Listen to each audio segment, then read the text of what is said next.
Hello friends, thank you for joining me today. In this video, I want to touch base on the issue of shame and guilt in your program.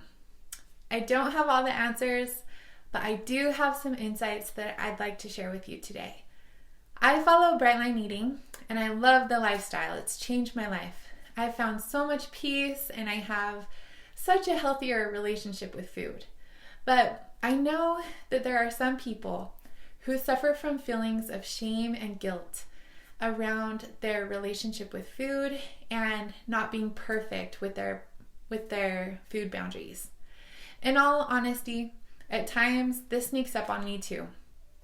It's not always easy for me to share when I'm struggling or have a day off plan, especially because I'm a health coach and this has become a strong part of my identity.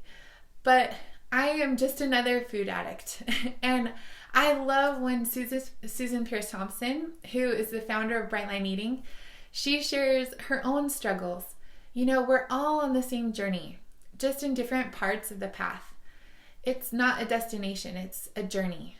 So I am so inspired by Susan Pierce Thompson. She has such a great mindset and demonstrates so much self-compassion and sanity around the relationship with the bright lines. So when she is vulnerable and she shares her struggles, I try to model this because it gives us all hope that perfection is not the standard that we're shooting for. Not saying that it's wise to eat off plan. We all know that usually doesn't end well, but it's important to know that you don't have to be perfect to be successful at Brightline Eating or whatever program you're following, and that there is nothing wrong with you. You are human, and we can just get right back on track, and that is the key to sustainability. For many people, it's hard to share when you go off track, however big or small the break. Many people want to isolate when they are struggling, but isolation is dangerous because it's the environment in which shame and guilt thrive. So let me say that again. Isolation fuels shame and guilt. Brene Brown, who is a shame researcher and has written some amazing books, including The Power of Vulnerability, teaches that shame thrives in secrecy, silence, and judgment, and that the way to combat shame is to reach out to someone who's empathetic. She says that shame cannot survive being spoken. It can't survive empathy. There is so much power in vulnerability, in sharing what you're afraid to share. I think that it's a really important part of recovery. Reach out for support when you're struggling. Because guess what? I haven't met one person who is perfect yet.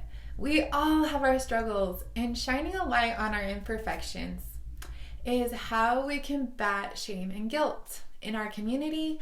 And sharing your vulnerability not only helps you, but it strengthens others who are struggling, because when we know that we aren't alone, we are stronger.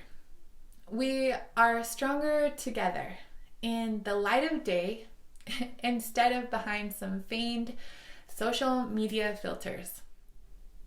I still believe that it's wise to follow the program as it's written and not to become complacent or make a lot of exceptions, because food addiction is no joke. It's hard to overcome, and intermittently giving in to the sugar and flour will make the process infinitely harder.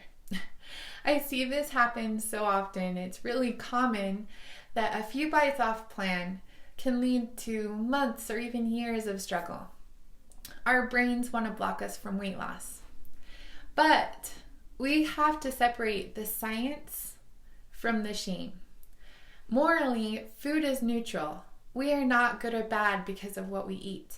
You don't see a kid eating a lollipop and think that they are a bad kid, or a person on the street eating an apple and think that they're a good person. No, that is just silly. We aren't good or bad because of what we eat. We all have value and inherent worth because we are children of God. And no matter what we eat or what our size, We are loved by God and we have worth, every single one of us. When I say that we have to separate the science from the shame, I mean that we choose to follow our program not because those foods are good or bad, or that we are morally good or bad when we eat them or don't eat them, but we choose not to eat them because of the effect that it has on our brain, because of the science of addiction and leptin resistance, dopamine downregulation, the way that they make our body feel. So when we can understand the science, we can see it more objectively, and for me, that helps me to ditch the shame and guilt around my food. It's just food. Words matter. It's not that I can't or shouldn't eat those foods. It's because I choose not to because of the science. Should is a word that I try not to say because it implies imposing judgment, and shame thrives in judgment.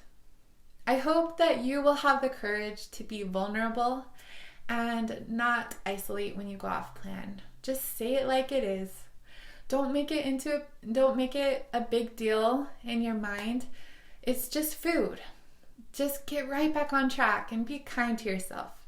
Reach out for support and seek the lesson. That is how you have success with Bright Line Eating and with any program. In Bright Line Eating, they teach the 4 S's in boot camp: speed, self-talk, social support, and seeking the lesson. Success comes from striving to work the plan as it's written every day and perfecting the skill of resuming because it is a skill, and learning the art of self-compassion. If you want to be perfect in something, perfect your ability to demonstrate self-compassion. Perfect the skill of resuming and course correcting. For long-term success, that is what we need to be perfect at. Food addiction is real. The science shows that perfection is not a healthy standard for any addict. No one has a perfect journey. Just learn from your mistakes and share your experiences. You have no room for shame or guilt in your life or in your program. Shame cannot survive being spoken. We are all in this together and you aren't alone. So don't give up just because you slip up. Immediately get right back on track and combat shame and guilt with vulnerability. You can do it. I am sending all of my love to you. If you are struggling with shame, feel free to reach out to me. If you need an empathetic ear, I am here for you. You can message me on social media at Erin Hart Health Coaching, or schedule an appointment for a free coaching call at erinharthealthcoaching.com. I will talk to you soon. Have the best week. See you later.